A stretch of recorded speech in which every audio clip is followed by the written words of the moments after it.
আন্তর্জাতিক অপরাধ আইন 1973 এর সংশোধন আনার প্রক্রিয়া শুরু হয়েছে। এই সংশোধনীর মাধ্যমে মানবতা বিরোধী অপরাধের সংজ্ঞায় গুম, লিঙ্গভিত্তিক সহিংসতা প্রভৃতি অন্তর্ভুক্ত করার প্রস্তাব করা হয়েছে, যা আগের আইনে ছিল না।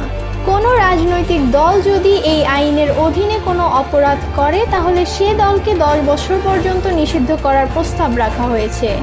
গুম খুনের ঘটনায় আওয়ামী লীগের বিরুদ্ধে একাধিক অভিযোগ রয়েছে। তা যদি সন্দেহাতীতভাবে প্রমাণিত হয় তবে 10 বছরের জন্য নিষিদ্ধ হবে কি আওয়ামী লীগ?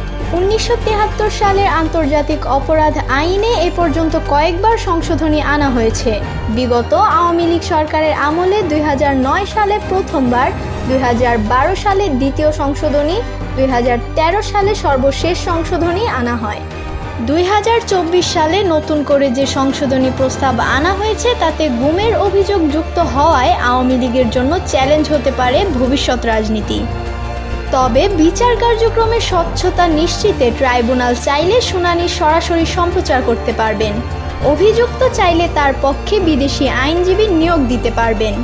কিন্তু আগামী নির্বাচনে আওয়ামী লীগের অংশগ্রহণের পথে এই আইনটি কাটা হয়ে দাঁড়াবে না তো? আপনি কি মনে করেন?